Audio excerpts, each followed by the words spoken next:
नमस्कार, मैं हूं रवि अवस्थी और मेरे साथ हैं सैयद मुर्तज़ा।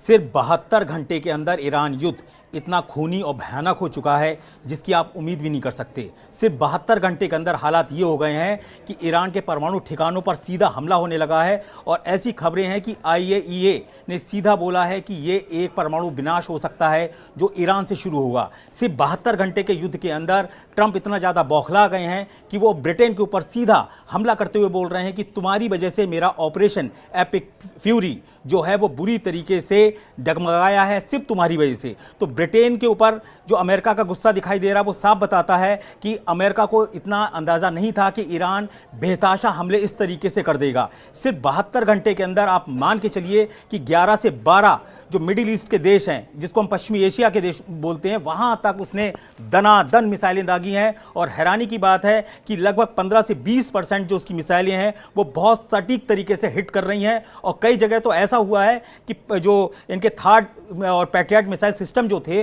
उसको बुरी तरीके से चकमा दिया है, जिसको बोलते हैं झांप देना। हिंदी में एक वर्ड होता है झांप, किसी के आगे हाथ कर दो तो वो लकपकाया जाता है, उस तरीके से झांप दी गई है मिसाइलों के थ्रू। तीसरी इंपॉर्टेंट बात यह है कि खामनेई के जाने के बाद ये माना जा रहा था कि ईरान पूरी तरीके से टूट जाएगा, लेकिन ईरान ऐसा लग रहा है कि पूरा ईरान जो है वो खामनेई बन चुका है। मैं सैयद मुर्तज़ा के पास सबसे पहले जाऊंगा। मुर्तज़ा, मुझे सबसे पहले ये बताइए कि अभी जो थोड़ी देर पहले हम लोग तेहरान में तबाही की तस्वीरें देख रहे थे, वो क्या एक बहुत बड़ा फ्रस्ट्रेशन है ट्रंप और नेतन्याहू का? देखिए, वो एक कारपेट बॉम्बिंग है और तेहरान के उस इलाके में की गई है जो बहुत ज़्यादा आबादी वाला इलाका है। अब एक आबादी वाले इलाके में क्या कोई हाई प्रोफाइल टारगेट है जिसको ख़त्म करने की कोशिश की गई है? अभी हमें इस धमाके का रिजल्ट क्या है, क्या नतीजा है, हमें नहीं मालूम, कोई खबर अभी नहीं आई है। लेकिन ये बहुत बड़े धमाके हुए हैं और ये वही उसी तरह के बम इस्तेमाल किए गए हैं जो इजराइल ने हसन नसरल्ला को मारने के दौरान किए गए थे, या गाज़ा में जब इस बहुत बड़ी जो अटैक हुए हैं। ये जेडएम बम होते हैं जो अमेरिका से सप्लाई किए गए हैं और ये कई फीट गहराई में जाकर ये एक तरह से बंकर बस्टर का रोल निभाते हैं और बहुत बड़ी तबाही करते हैं। पूरी पूरी इमारत ढह जाती हैं इन बमों के धमाके से। तो ये बमबारी जो है वो तेहरान में की गई है और इस बमबारी का मकसद है कि ईरान को ये समझाने की कोशिश है कि अमेरिका या फिर इजराइल जो है इस युद्ध में पीछे हटने वाला नहीं है। लेकिन जैसे कि हमें जो खबरें आ रही हैं वो ये कि इस वक्त ट्रंप जो है वो काफ़ी वाकई बहुत फ्रस्ट्रेशन में है। उनके जो सेनाध्यक्ष हैं वो उन्हें बार बार ये सलाह दे रहे हैं कि आप जिस जंग में उतर गए हैं उसमें नुकसान होना तय है। और सबसे बड़ी बात ये देख लीजिए कि इस वक्त अमेरिका जो है, ट्रंप जो है, उनके जो सलाहकार हैं उन्हें बहुत अच्छी सलाह दे रहे हैं, लेकिन ट्रंप किसकी सलाह मान रहे हैं? उनका जो सही में जो सलाहकार जो बैठा हुआ है वो तेल अवीव में बैठा हुआ है। अच्छा, एक चीज़ आपको मैं 2-3 मुख्य खबरें पहले बता दूं। सबसे पहले आपको ये हम खबर दे देते हैं कि जो सुप्रीम लीडर 86 साल के अली खामनेई थे, उनकी पत्नी भी अभी उनकी भी मौत हो गई है, ऐसी खबरें आ चुकी हैं। वो बहुत ही बुरी तरीके से घायल हुई थी हमले में 28 फरवरी को। दूसरी इंपॉर्टेंट बात यह है कि पुतिन ने सऊदी में, अरब के देशों में कई जगह बात की है, जिसमें UAE के जो वहाँ के राजा हैं, वो राष्ट्रपति, उनसे बात की है और उनको बोला है कि आप ये इस युद्ध से पीछे हटिए, वरना यहाँ के जो परिणाम होंगे बहुत ही खतरनाक होंगे। तीसरी इंपॉर्टेंट बात यह है कि पुतिन के कार्यालय ने, यानी कि पुतिन के ऑफिस ने नेतन्याहू से भी बात की है और उनको सीधा बोला है कि अगर ईरान के नातांज परमाणु रिएक्टर से अगर किसी तरीके का लीकेज हुआ तो आप ये मान के चलिए भयंकर परमाणु विनाश होगा और रशिया चुपचाप मुंह बैठकर देखेगा नहीं, मुंह ताकता नहीं रहेगा कि आप क्या कर रहे हो। तीसरी सीधी सीधी चेतावनी अमेरिका और इजराइल को रशिया ने दी है कि अगर हमारे बुशर प्लांट, जो ईरान के अंदर इकलौता ऐसा एक प्लांट है, न्यूक्लियर प्लांट है, जहां से परमाणु ऊर्जा के रूप में बिजली उससे बनाई जाती है, उस पर अगर अटैक हुआ तो रशिया सीधी जंग में कूद सकता है या उसके खिलाफ कोई बड़ा एक्शन ले सकता है। ऐसा रशिया की तरफ से क्लियर कट बोल दिया गया है। तीसरी इंपॉर्टेंट बात यह है कि सिर्फ 5 घंटे के अंदर ये खबरें सामने आ रही हैं कि ईरान ने अपनी 1500 मिसाइलें सिर्फ आज ही 24 घंटे के अंदर दागने का फैसला किया है। वो आपको हम पूरा डिटेल बताएंगे कि किस किस तरीके से कैसे कैसे मिसाइलें दागी जाती हैं और उसके पीछे का क्या प्रोसेस होता है, क्यों एक बार में 1500 मिसाइलें नहीं दागी जा रही हैं, क्यों 100, 150, 300 या 500 मिसाइलें एक साथ दागी जा रही हैं, ये हम आपको बताएंगे। लेकिन अभी की इंपॉर्टेंट बात यह है कि कतर, सऊदी अरब, जो बहरीन, ये वो ऐसे देश हैं जहाँ अमेरिका के सारे अड्डों के ऊपर भीषण हमले हुए हैं और उसके जो फुटेज आ रहे हैं उसे देखकर वो हैरान है। सबसे ज़्यादा जो फ्रस्ट्रेशन आया है ट्रंप को, जो उन्होंने बोला है कि मैं जानता हूं कि अभी हमारे 3 अमेरिकी सैनिक मारे गए हैं,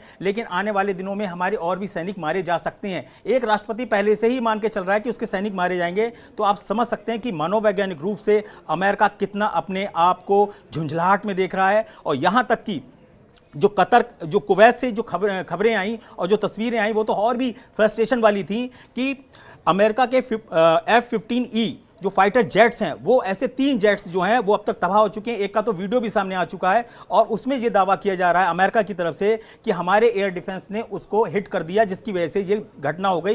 कुल मिलाकर 3 F-15E जेट उनके तबाह हो चुके हैं। मुर्तजा, मैं अब आपसे पहले ये पूछूंगा कि जो खाड़ी के देश हैं, मिडिल ईस्ट के देश हैं, वहां पर इतना ईरान हमला क्यों कर रहा है और इजराइल से ज़्यादा वो उन जगहों पर टारगेट क्यों कर रहा है? इसके पीछे का मकसद क्या है? दूसरा, मैंने एक अनुमान उस पर अभी रिसर्च की है तो ये पता चला है कि ईरान से लेके और जितने भी देशों पे हमले कर रहे हैं उसकी सबसे कम दूरी है 700 किलोमीटर और सबसे दूरी जो हवाई दूरी है वो है 1800 किलोमीटर। तो 1800 किलोमीटर दूर तक ईरान की मिसाइलें दंदनाती हुई जा रही हैं, ड्रोन दंदनाते हुए जा रहे हैं, अटैक कर रहे हैं। ये कैसे संभव हो रहा है? देखिए, अभी आपने F-15 की बात की और F-15 3 विमान गिरे हैं। अमेरिका कह रहा है कि ये फ्रेंडली फायर है।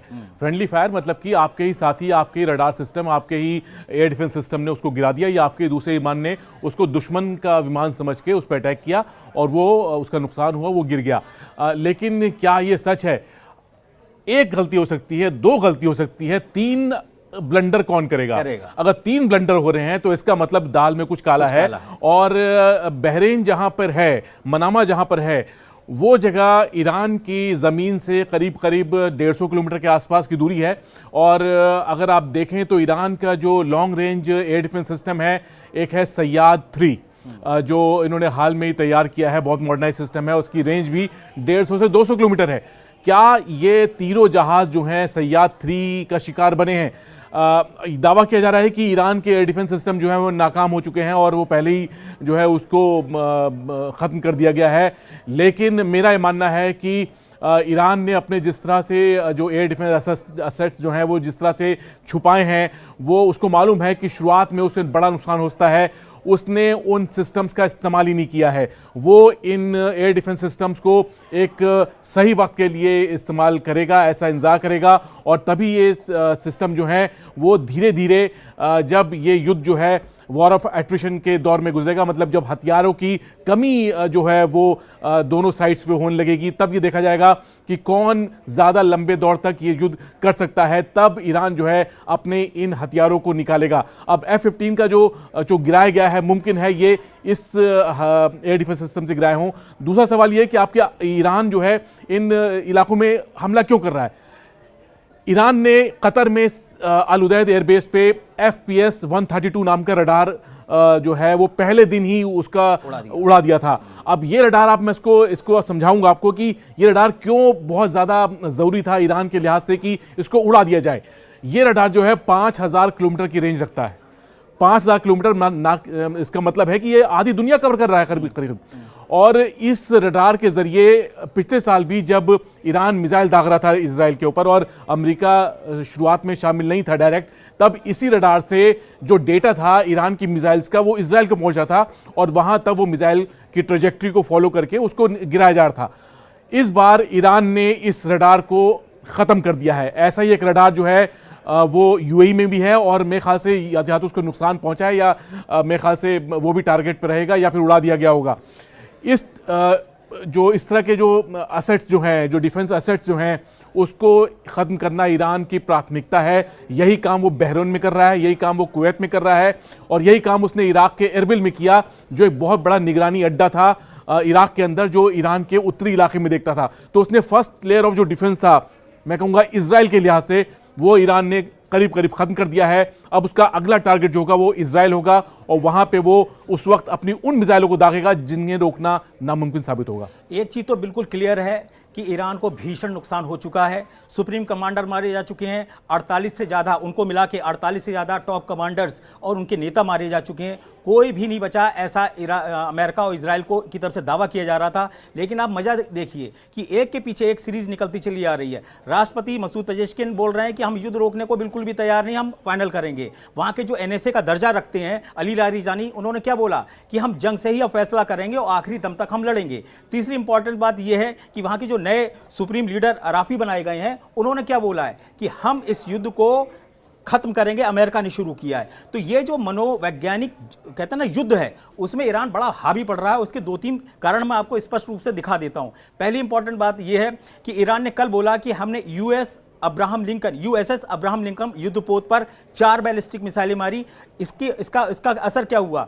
इसका असर यह हुआ कि अमेरिका को सबूत दिखाने पड़े, आगे के डेक पूरा जहाज नहीं दिखाया, 1/4 हिस्सा दिखाया युद्धपोत का कि नहीं साहब अभी बचा हुआ है। जबकि ईरान का क्लेम है कि हमारी बैलिस्टिक मिसाइलों ने जो हमला किया है उससे युद्धपोत जो है वो ऑपरेशन की स्थिति में नहीं है। तीसरी इंपॉर्टेंट बात यह है कि जब इस पूरे इलाके में ऑलरेडी अमेरिका के और के जो युद्धपोत हैं उनकी संख्या लगभग 20 से ज़्यादा की करीब बताई जा रही है। ऐसी स्थिति में फ्रांस की तरफ से 2 युद्धपोत और मंगाए जा रहे हैं, यानी कि उनको भरोसा ही नहीं रह गया ट्रंप को कि ये जो हमारे 20 युद्धपोत हैं वो ईरान को काबू में कर पाएंगे।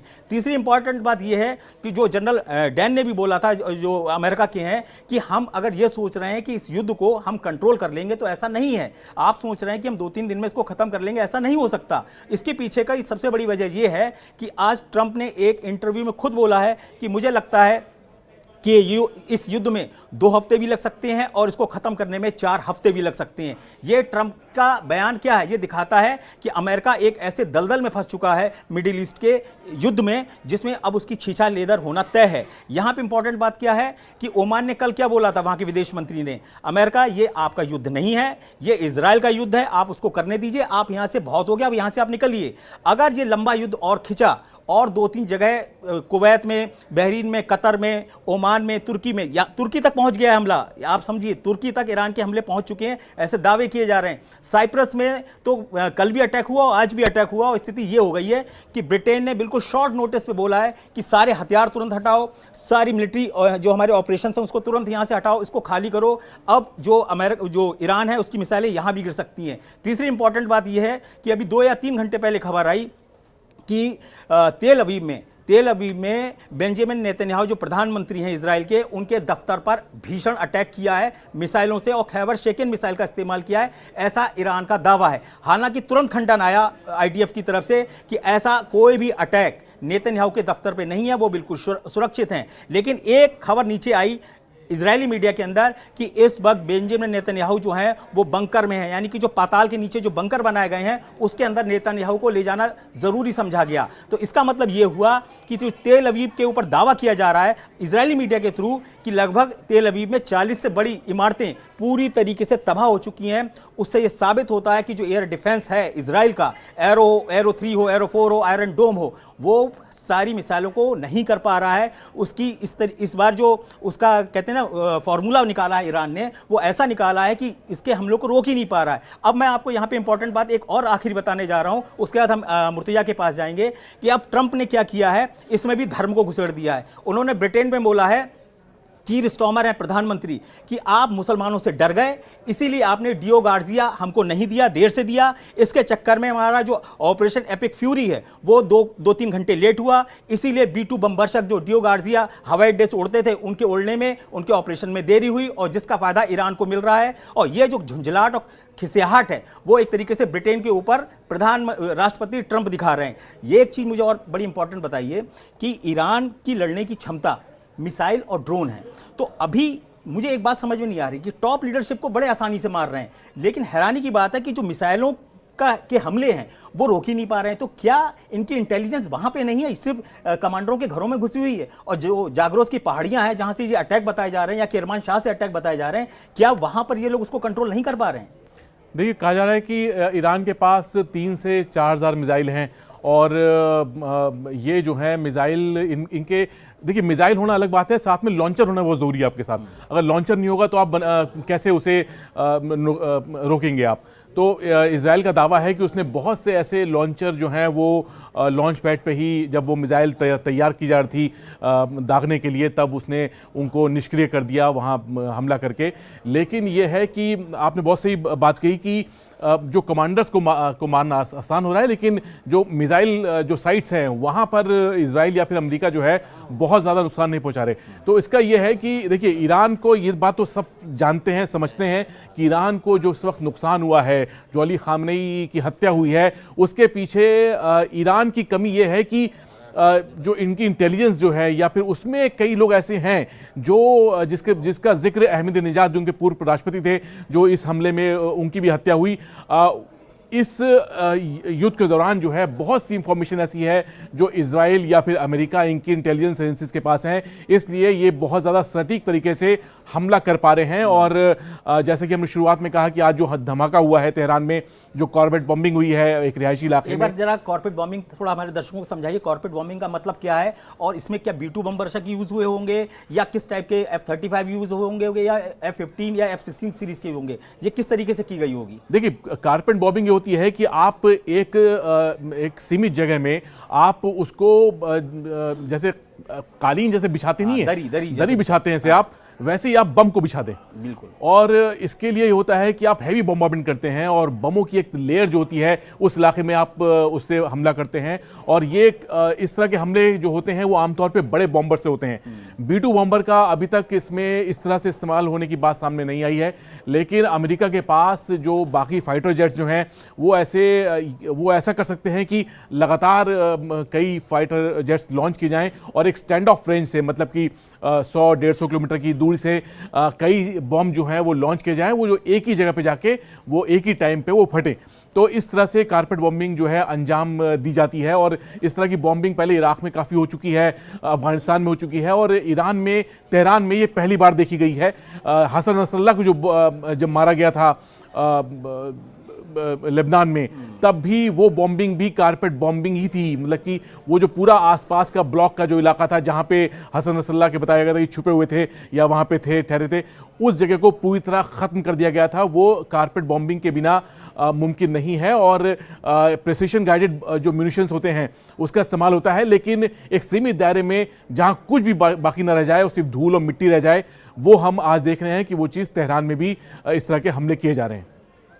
2-3 चीज़ें आप बड़े ध्यान से सुन लीजिए। 72 घंटे के अंदर 2500 से ज़्यादा टारगेट या कहते हैं ठिकानों पर ईरान के हमला हुआ है। उसके ऊपर ये आप मान के चलिए लगभग 3000 से ज़्यादा मिसाइलें अलग अलग तरीके की दागी जा चुकी हैं। उसके ऊपर 1200 से ज़्यादा अलग तरीके के जो हैवी बम थे वो भी यूज़ किए गए। सिर्फ B-2 बमवर्षक से ही 14 तरीके के 14 GBU-57 बॉम्ब्स गिराए जा चुके हैं। इतना भीषण नुकसान, इतनी भीषण तबाही। 31 प्रांत हैं ईरान के अंदर, उसमें से उसके 133 शहरों के ऊपर बम्बारमेंट और हमले हो रहे हैं। लेकिन अब मजे की बात देखिए, अभी तक ईरान की सड़कों पर जनता निकली ही नहीं है कि खामनेई शासन का अंत करो, जिसके बारे में ये पूरा ऑपरेशन उसी बेस पे बनाया गया था। उसमें ये प्लान ये हुआ था नेतन्याहू और ट्रंप का कि जब हम अटैक करेंगे तो जनता के दिल से भय निकल जाएगा, उनकी बहुत बड़ी जो लीडरशिप है वो खत्म हो जाएगी और जनता सड़कों पे आएगी और हम रजा पहलवी को वहाँ का राज का सुप्रीम कमांडर बना के या सुप्रीम लीडर बना के पेश कर देंगे। लेकिन सब का सब प्लान धुआं का धुआं हो गया, कोई जनता निकली नहीं रही है। पश्चिमी तेहरान पूरा खाली हो चुका है। ईरान ने खुद बोल दिया कि तेहरान खाली कर दो, हम यहाँ आर पार की जंग करेंगे। कुल मिलाकर जो वहाँ की लीडरशिप बची हुई है वो इस तरीके से है कि सब लोग अब खामनेई के रूप में ही डिसीजन ले रहे हैं। उसमें कुछ भी ऐसा रद्दोबदल नहीं नजर आ रहा है जिससे ये लगे कि ईरान जरा भी झुकने को तैयार है। और यही फ्रस्ट्रेशन अमेरिका और इजराइल पर हावी हो रही है और इसी का दबाव अब रशिया और चीन की तरफ से आ रहा है। पुतिन ने तो सीधा बोला है कि अगर हम देख रहे हैं, अगर 2-4 कहते हैं ना दिन के अंदर आपने इसको नहीं खत्म किया तो हम कुछ बड़ा एक्शन लेंगे। और पुतिन ने एक बड़ा अजीब तरीके का बयान दिया है कि हम लगातार ईरान के संपर्क में हैं, हमने ईरान को अकेले नहीं छोड़ा है। इसके बहुत मायने हैं। हम पहले भी बता चुके हैं कि खुफिया जानकारी, खुफिया इनपुट रशिया की तरफ से मिल रहे हैं। ये जो F-15E गिरे हैं ये कोई साइबर अटैक का शिकार तो नहीं हुए, ऐसे भी सवाल मीडिया में आने लगे हैं। ऐसा नहीं हो सकता। मुर्तजा ने भी बोला था कि आप एक गलती करेंगे, 2 करेंगे, 3 गलती नहीं हो सकती, वो भी इतनी कीमती और प्रीशियस जेट्स को लेके। हम इस चर्चा को विराम देने की तरफ बढ़ रहे हैं, लेकिन मैं कमेंट लेना चाहूंगा। ये मुझे बताइए कि ईरान की आने वाली जो कहते हैं ना 2-3 दिन की जो जंग होगी वो कितनी इंपॉर्टेंट है, और ईरान को इस युद्ध को जीतने के लिए अब करना क्या पड़ेगा, उसकी स्ट्रेटेजी क्या हो सकती है? देखिए, रीजनल वॉर की बात की थी खामनेई ने, और रीजनल वॉर का मतलब है कि इसमें पूरा इलाका जो है वो एक तरह से इस युद्ध की चपेट में होगा। साइप्रस का मैं अभी बताना चाहता था कि साइप्रस का आपने जिक्र किया कि साइप्रस पे हमला हुआ है, वहां पे अड्डे खाली किए गए हैं। अब साइप्रस इतना महत्वपूर्ण क्यों है? साइप्रस जो है भूमध्य सागर में एक देश है जो टापू के रूप में है, और ये वो जगह है जो जिस पर कुछ इलाके पे तुर्की का कब्जा है, कुछ इलाका ग्रीस के कंट्रोल में है, और यहाँ पर ब्रिटेन के मिलिट्री बेस हैं। ये वो जगह है जहां पर एक ऐसा रडार लगाया गया है। साइप्रस में एक जगह है लिमासोल, जो मतलब कि इसकी राजधानी भी है, और यहां पर एक ऐसा रडार लगा हुआ है जो उसी तरह निगरानी रखता है आसपास के इलाके की, जो जैसे कतर में जो रडार मारा गया है या उसको तबाह किया गया है, वैसे ही रडार वहां पर है, और वो निगरानी करता है पूरे क्या कहते हैं ये तुर्की और आसपास रूस का ब्लैक सी आसपास के इलाके पे वो रडार नजर रखता है, और इसे बहुत ही स्ट्रेटेजिक प्लेस माना जाता है अमेरिका की निगरानी के, अमेरिका और यूरोप की निगरानी के लिहाज से। मेरे ख्याल से अगर ये साइप्रस पे आगे हमले होते हैं तो मेरे ख्याल से इस रडार को नुकसान पहुंचाने की कोशिश की जाएगी, और ये रडार को नुकसान पहुंचता है तो समझ लीजिए किसको फायदा होगा। ठीक ठीक। मैं आपको बता दूं, जो ट्रंप और नेतन्याहू समझ रहे थे कि ईरान का युद्ध उनके लिए हलवा है, वो बिल्कुल भी नहीं है भाई साहब। लोहे के चने साबित हो रहा है, ये बिल्कुल 72 घंटे के अंदर सामने आने लगा है, उसका फ्रस्ट्रेशन दिख रहा है, उसमें नुकसान साफ दिखाई दे रहा है। तीसरी इंपॉर्टेंट बात यह है कि पुतिन की एंट्री जो आ गई है वो साफ बताती है कि ईरान ने अपना काम कर दिया है। ईरान की परफॉर्मेंस को देखकर रशिया को जो कॉन्फिडेंस आया है कि ये माहिर लड़ाके हैं, खामने के खिलाफ कोई भी समर्थन, उनके खिलाफ कोई भी कहते हैं ना विरोध प्रदर्शन सड़कों पे नहीं दिख रहा है। इससे रूस का और चीन का कॉन्फिडेंस बढ़ा है। उनको भी लग रहा था कि शायद खामने के शासन को उखाड़ने के लिए जनता सड़कों पे उतरेगी, लेकिन ऐसा बिल्कुल भी नहीं हुआ। तीसरी इंपॉर्टेंट बात यह है कि जो ट्रंप को भरोसा दिलाया गया था कि एक बहुत बड़ा विद्रोह होगा सड़कों पे, वो कुछ भी नहीं हुआ। कुल मिलाकर यह है कि पूरा ईरान जो है वो एकजुट हो गया है और मरने मारने पे उतारू हो गया है। अगले 24 और 26 घंटे के अंदर मुझे ऐसा लग रहा है कि कुछ खबरें ऐसी आएंगी जो आपको हैरान कर देंगी, क्योंकि ट्रंप ने खुद बोल दिया है कि अभी हमारे कुछ लोग और भी हमारे सैनिक मारे जा सकते हैं या हमको नुकसान उठाना पड़ेगा, क्योंकि रक्षा मंत्री हैं जो अमेरिका के, वो भी ये बोलने लगे कि जहां से हम पे हमला होगा हम वहां पे हमला करेंगे। इसका मतलब ये है कि कुछ ना कुछ बड़ा पक चुका है और ये जो युद्ध है ये खोलने लगा है। और रवि, जो मैं ये बात मैं उसका जिक्र करना चाहूंगा जो आपने भी कही, जो आपने हम चर्चा कर रहे थे कि जिंदा खामनेई इतने खतरनाक नहीं थे, मरने के बाद खामनेई जो हैं वो बहुत ज़्यादा खतरनाक हो गए हैं। और ये सिर्फ अमेरिका और इजराइल के नहीं बल्कि पूरे पश्चिम एशिया में इस वक्त जिस तरह की लहर उठी हुई है, चाहे वो ईरान की बमबारी से हो, वहाँ पर जिस तरह के एहतजाज प्रदर्शन हो रहे हैं, उससे पूरा पश्चिम एशिया एक बहुत बड़े ट्रांसफॉर्मेशन के दौर से गुजर सकता है, और ऐसा मुमकिन नजर आ रहा है। आप याद रखिए कि ये जो ईरान के नतांज परमाणु ठिकाने पे हमला किया है यही टर्निंग पॉइंट है, और आप देखिएगा कि अभी तो ये 40 अड्डे तबाह बताए जा रहे हैं, ये संख्या बहुत तेजी से बढ़ेगी, क्योंकि 1500 से ज़्यादा ईरानी मिसाइलें अगले 24 घंटे के अंदर हमला कर चुकी होंगी। और हम नए अपडेट के साथ हम मुर्तजा फिर हाजिर होंगे। तब तक के लिए नमस्कार।